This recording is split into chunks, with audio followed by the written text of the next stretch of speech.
69th episode of the MyMuddlings podcast. My name is Julianne, I am your host, and it has been a little while since I recorded. I have had so many things going on. I've just not been able to prioritize my time properly, let's put it that way. If you know me, or if you read my Instagram, if you followed this podcast for a long time, you know that I have in the past suffered from some mental illness issues, anxiety, depression.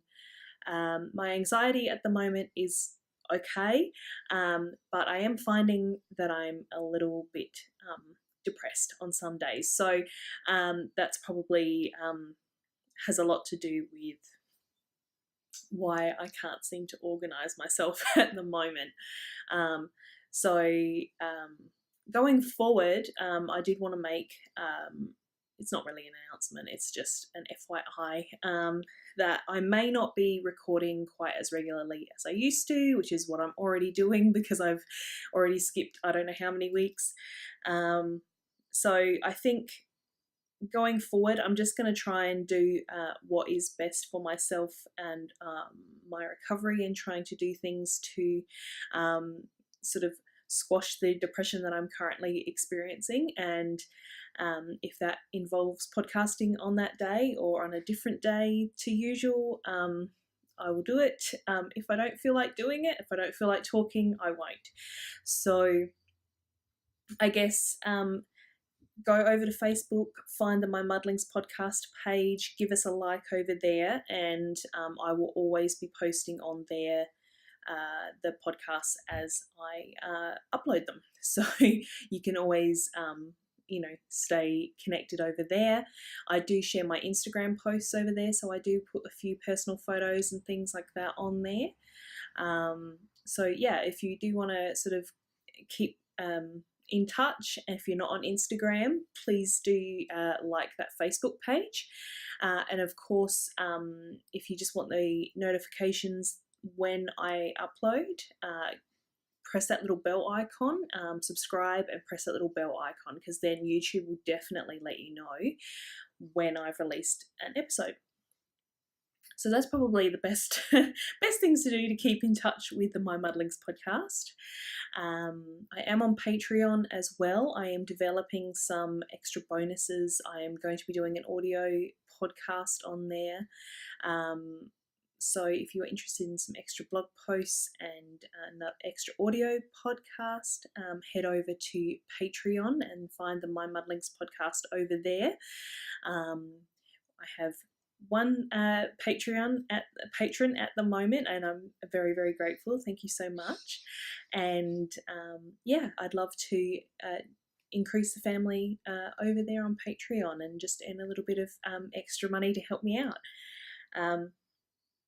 So I guess probably the next big thing I really want to talk about is if you are part of the knitting world, I'm sure you have heard of the Tits Out Collective, which is a collective that has been created by Countess Blaze, and she did this in a response to plagiarism of one of her charity colourways. So she basically opened it up and said that we all could do our own version of her colourway. She even gave out the dye, the dyes that she actually used. They're not my brand, but even to the point of letting us know what dye she used to create her original colourway. And basically there's a bunch of hand dyers, there's some pattern designers, there's some notions and bag makers who have gotten together as part of the Tits Out Collective to raise money for charity. So I am part of it. I left it quite late to actually respond and join up. However, I have created a colourway, and I have some of it here. I thought I'd better show you guys.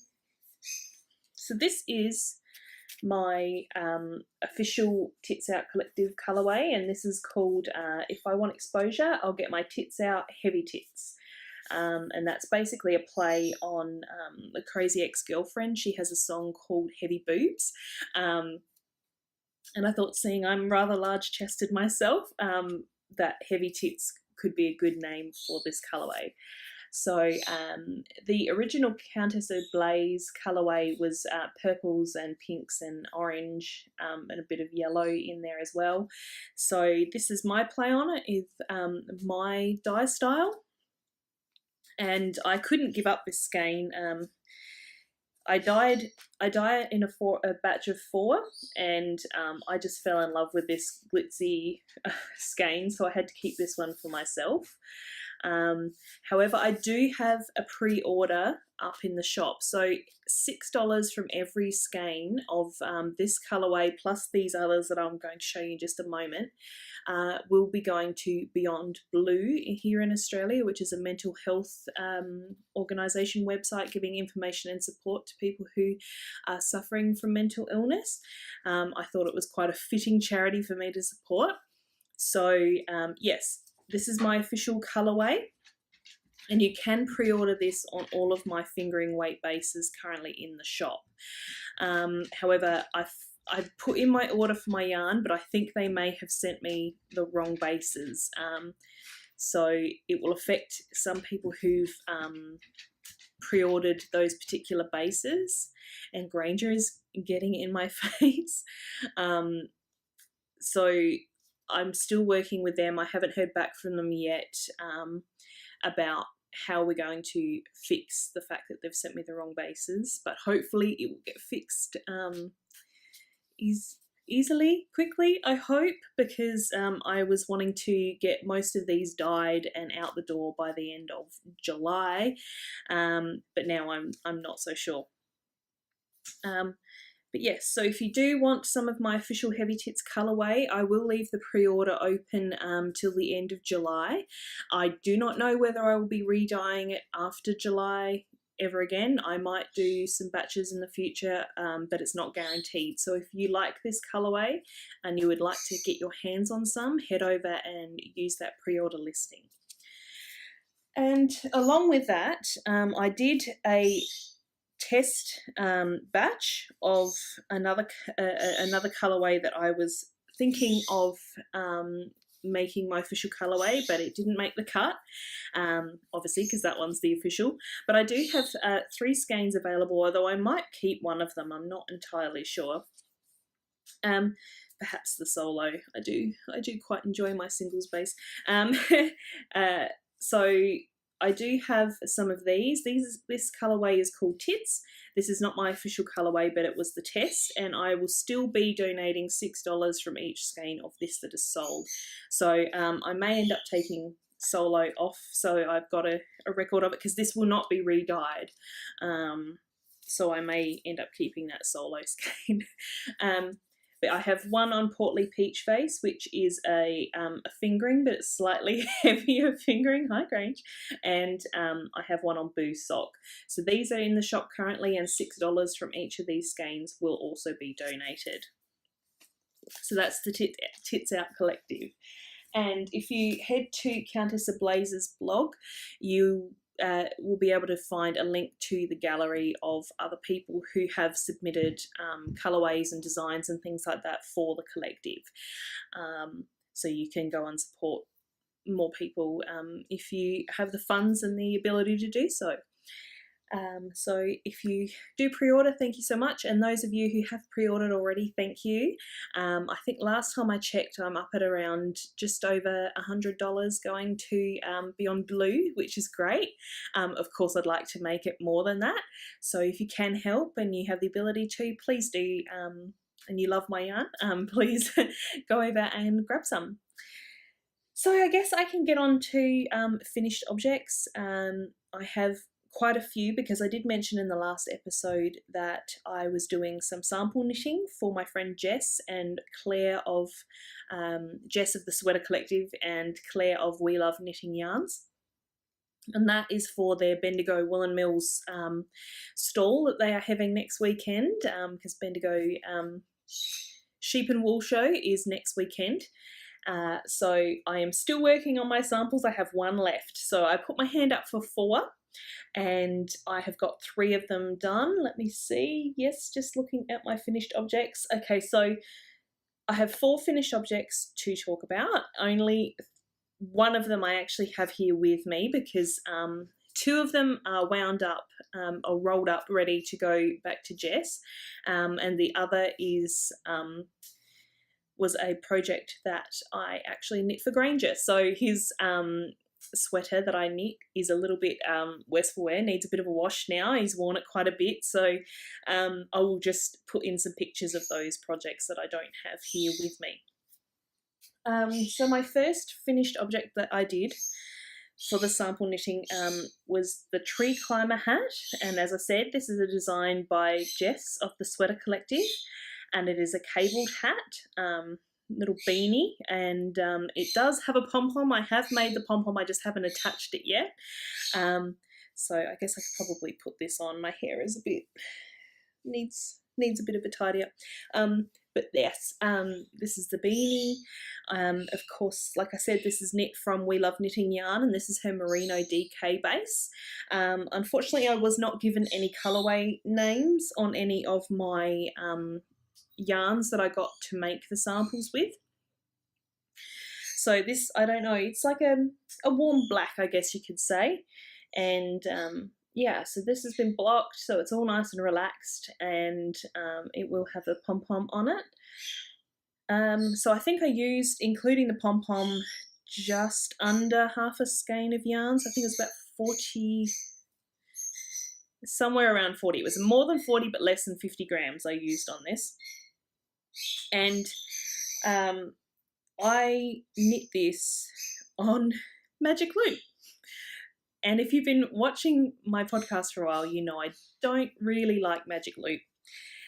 Jess does everything on Magic Loop, and at our knit night, the last knit night that I went to, we were all talking about our favourite ways to do small circumference in the round knitting. And I mentioned how I like to use my 9-inch circulars. Jess, of course, is a big advocate of Magic Loop. Yet another friend said that she likes to do hers on 2 circular needles. And I basically, because of the cables, I really didn't want to do it on DPNs. I did not have a 16-inch circular needle that would work. I believe I did have the needle. I can't remember what needle size I used for this. I think I did have a 16-inch needle. However, the needles that I got were just generic ones from eBay, and the tips are not pointy. They're very rounded tips, and because I like to cable without a cable needle, having sharp tips is preferable. So I ended up doing this on Magic Loop, and I actually didn't hate it. And looking around it, I cannot even really, I could not tell you where I had the joins in the needles. And that's always been my thing with Magic Loop, is I haven't liked to use it because I always get either stretched stitches because I pulled them too tight on the joins between the 2 needles, or I have laddering because I've left too much yarn in between the needles. But I was just tried to be really chill when I did this. I didn't want to pull it too tight, and I didn't want to let it stay too slack. And I think I kind of am beginning to get the feel of it. So I knit a hat on Magic Loop, and Granger is in my face. Granger, settle down. You could probably hear Marion is making some noise out in the laundry. It has been raining off and on this morning, so she is inside. She hates being inside. You all know this. And she pulls on the bars of her cage, and every time she does, Granger loses his mind. So he's now sitting virtually in my lap, and Marion is pulling on the bars of her cage. So I guess I can move on to the next item now. So that was my tree climber hat. The next one that I did was the Colour Me Happy cowl, and that I knit from Claire's Merino fingering base, and I used the entire skein in my cowl. And it's like, it's a very interesting cowl. It was quite, it was very, very memorizable, very easy to memorize. I enjoyed it quite a bit, although because Jess did request that I did the long version of it, I got a little bit bored by the end. However, the yarn was really pretty, so that kind of helped me to keep going, because the yarn that Claire supplied for that was like a pinky purple with pink and blue speckles. So it was really, really nice to work with. It was quite soft and the colours were really, really lovely. So and it's really cool because although I don't think she mentions it, it's actually like a sneaky brioche knit, because there's like columns of what do you call it, slip stitches, but they're not just slip stitches. They have the yarn over included like you do with brioche. So it's like a sneaky brioche project, and I didn't recall reading that Jess has described it as brioche anywhere. So yeah, that was quite fun. I got most of that done when Simon and I were away in Wallaroo. We went to Wallaroo for 4 nights, and I did most of it there.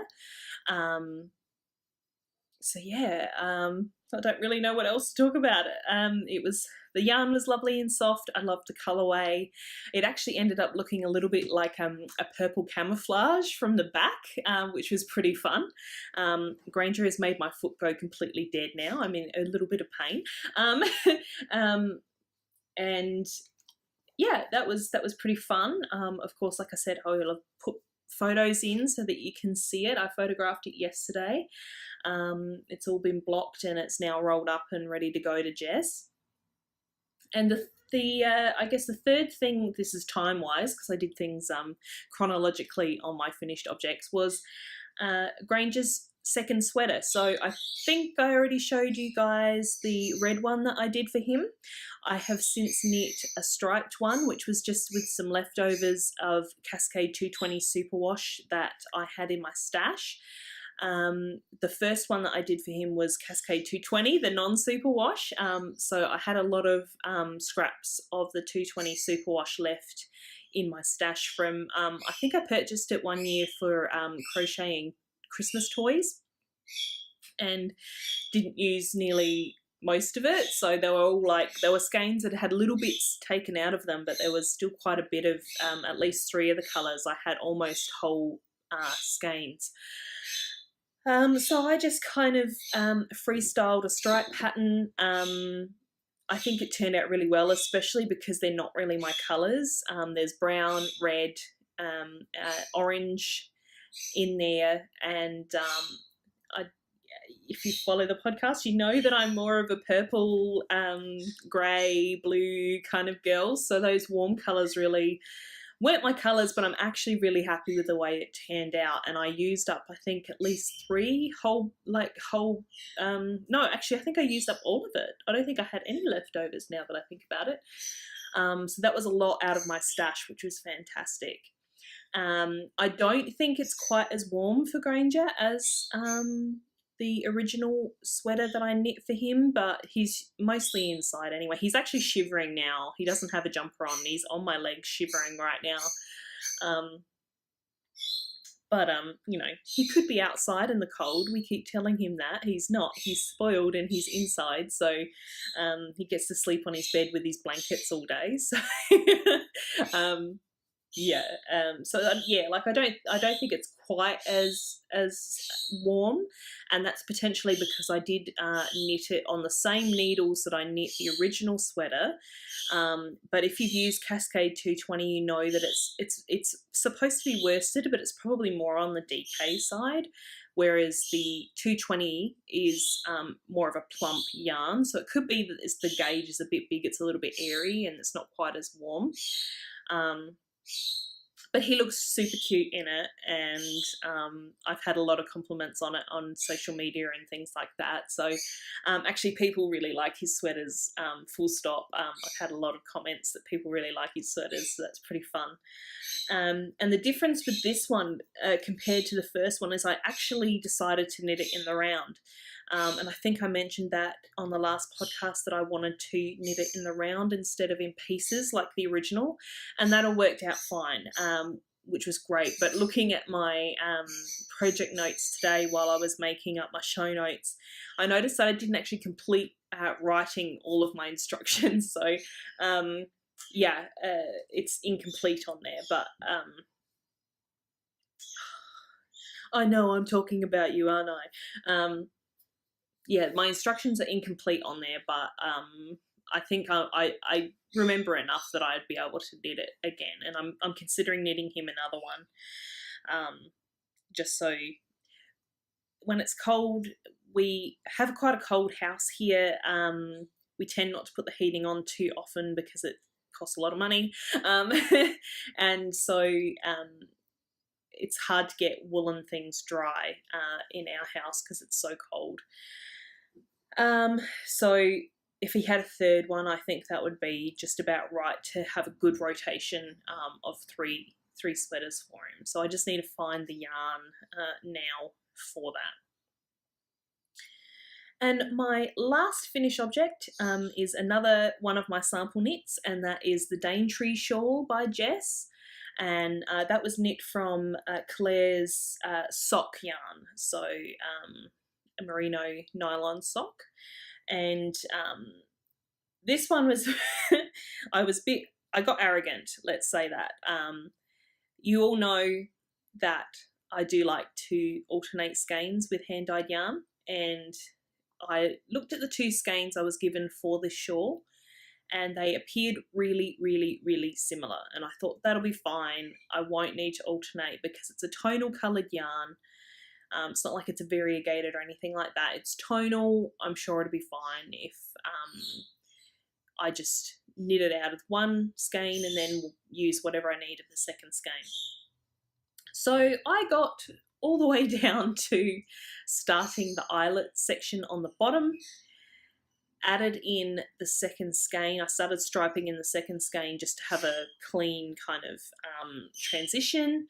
And unfortunately, the first skein was more of a cool black. The second skein was more of a warm black. So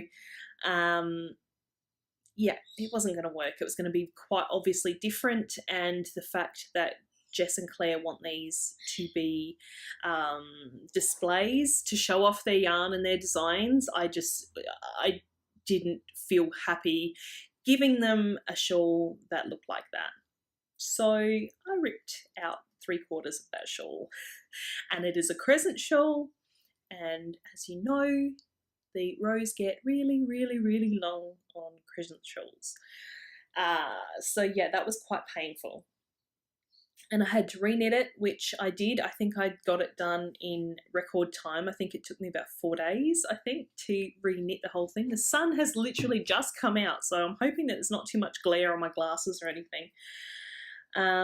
Yeah, so I had to reknit that and stripe it through. If you go to my project page, I have linked that in the show notes, which are on mymuddlings.com.